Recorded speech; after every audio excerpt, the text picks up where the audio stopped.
അത്തം നക്ഷത്രക്കാർ പൊതുവെ കൈകൊണ്ട് ജീവിതം മാറ്റുന്നവരാണ്. സംസാരശേഷി, നെഗോഷിയേഷൻ പവറൊക്കെ നിങ്ങൾക്ക് നന്നായിട്ട് തന്നെ ഉണ്ട്. ഒരേ സമയം പ്രാക്ടിക്കലുമാണ് എന്നാൽ ഇമോഷണലുമാണ്. എല്ലാം കൺട്രോൾ ചെയ്യാനുള്ള ഒരു മൈൻഡ് സെറ്റ് നിങ്ങൾക്ക് നന്നായിട്ടുണ്ട്. എല്ലാം എൻ്റെ കയ്യിൽ വേണം എന്നൊരു വിചാരവും നിങ്ങൾക്ക് നന്നായിട്ടുണ്ട്. ഒരിക്കലും നിങ്ങളെ വഞ്ചിച്ചവർ നിങ്ങളെന്തായാലും സഹിക്കില്ല. വഞ്ചന നിങ്ങൾക്ക് സഹിക്കാൻ പറ്റില്ല. പുറത്ത് കാമാണെങ്കിലും ഉള്ളിലിങ്ങനെ ചിന്തിച്ചുകൊണ്ടേയിരിക്കണ ഒരു വ്യക്തിയാണ്. ഞാൻ ചെയ്യാതെ ഇത് നടക്കില്ല എന്നൊരു ബർഡൻ മെൻറ്റാലിറ്റി നിങ്ങൾക്കുണ്ട്. ഹെൽപ്പിംഗ് നേച്ചറാണ്, പക്ഷെ അതിന് നന്ദി കിട്ടാത്തതിൻ്റെ ഫ്രസ്ട്രേഷൻ നിങ്ങൾക്ക് നന്നായിട്ടുണ്ട്. ഓവറായിട്ട് തിങ്ക് ചെയ്യലാണ് നിങ്ങളുടെ വീക്ക് സൈഡ്.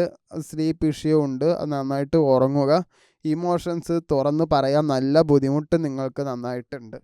നിങ്ങളുടെ മെൻ്റൽ സ്റ്റേറ്റ് പറയണത് ഇനി മാറ്റം വേണം. പഴയ ആളുകളെയൊക്കെ മെൻ്റലി കട്ട് ചെയ്യാൻ നിങ്ങളെന്തായാലും ശ്രമം നടത്തും. വർക്ക് പ്രഷർ എന്തായാലും ഉണ്ട്. ഡിലേ വരുന്നുണ്ട്. വിചാരിച്ച പണമൊക്കെ എന്തായാലും കയ്യിൽ തന്നെ നിൽക്കും. ഒരുപാട് എഫേർട്ട് ഇടും, പക്ഷേ റിസൾട്ട് കുറവായിരിക്കും. ഇമോഷണലി പാർട്ട്ണറായിട്ട് ഡിസ്റ്റൻസ് ആയിരിക്കും. ഞാനാണ് എല്ലാം ചെയ്യുന്നത് എന്നൊരു ഫീലിങ്സ് വരും. ട്രസ്റ്റ് ഇഷ്യൂയും കുറച്ച് പരിങ്ങലിലായിട്ടുണ്ടാവും. പക്ഷേ ജനുവരിയിൽ അങ്ങനെയല്ല. കുറച്ച് എല്ലാം റീസെറ്റ് ചെയ്യണ ഒരു മൈൻഡാണ്. മനസ്സിനൊരു സ്ലോലി ക്ലാരിറ്റി എന്തായാലും വരും. പുതിയ പ്ലാനും പുതിയ റൊട്ടീനെല്ലാം സ്റ്റാർട്ട് ചെയ്യും. പഴയ കൺഫ്യൂഷൻ എല്ലാം ക്ലിയർ ആകും. കരിയർ പരമായിട്ട് ഒരു പുതിയ ഓപ്പർച്യൂണിറ്റീൻ്റെ ചെറിയ സിഗ്നലൊക്കെ നിങ്ങൾക്ക് കാണാൻ കഴിയും. ഇൻ്റർവ്യൂ, ഡിസ്കഷൻ ഇതൊക്കെ നടക്കും, പക്ഷേ അതിൽ ഒരു പോസിറ്റീവായിട്ടുള്ളൊരു റീപ്ലൈ കിട്ടുമെന്ന് ഉറപ്പില്ല. ഒരു സ്കിൽ ബേസ്ഡ് ഗ്രോത്താണ് നിങ്ങൾക്കുണ്ടാവുക. Teaching, communication, management. ഇപ്പോൾ ജനുവരിയിൽ കിട്ടുന്ന അവസരം ഫെബ്രുവരി, മാർച്ചിൽ മറ്റേ റിസൾട്ടായിട്ട് മാറുകയുള്ളൂ. സാമ്പത്തികമായിട്ട് ചെറിയൊരു റിലീഫ് ഉണ്ടാവും. പെൻഡിങ് പേയ്മെൻറ്റ്, സപ്പോർട്ട് ഇതെല്ലാം കറക്റ്റ് ആവും. എക്സ്പെൻസ് ഒന്ന് കൺട്രോൾ ചെയ്യണം, ഇല്ലെങ്കിൽ കയ്യിൽ നിന്നെല്ലാം പോവും. വലിയ ഇൻവെസ്റ്റ്മെൻറ്റ് എന്തായാലും ഒഴിവാക്കി വയ്ക്കൂ.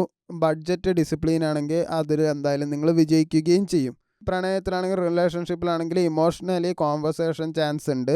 പഴയ മിസ്അണ്ടർസ്റ്റാൻഡിങ് ഉണ്ടെങ്കിൽ അതൊക്കെ ക്ലിയർ ആവും. സിംഗിൾ ആണെങ്കിൽ വർക്ക് പ്ലേസിൽ ഒരു കണക്ഷൻ ഉണ്ടാവാൻ സാധ്യതയുണ്ട്. നിങ്ങളുടെ ഈഗോയിലെ ക്ലാരിറ്റിയാണ് നിങ്ങളെന്തായാലും ജയിപ്പിക്കുക. ഫാമിലി റെസ്പോൺസിബിലിറ്റി എന്തായാലും ഉണ്ടാവും. അമ്മ അല്ലെങ്കിൽ നിങ്ങളുടെ മൂത്ത സഹോദരി ആരെങ്കിലും ഒക്കെ ഉണ്ടെങ്കിൽ അവരുടെയും സപ്പോർട്ട് നന്നായിട്ട് തന്നെ കിട്ടുന്നതായിരിക്കും. അത്തം നക്ഷത്രക്കാർ ജീവിതം ലേറ്റ് ബ്ലൂമറാണ്, പക്ഷേ ബ്ലൂം ചെയ്താൽ സ്റ്റേബിൾ ആൻഡ് റെസ്പെക്റ്റബിൾ ആയിരിക്കും.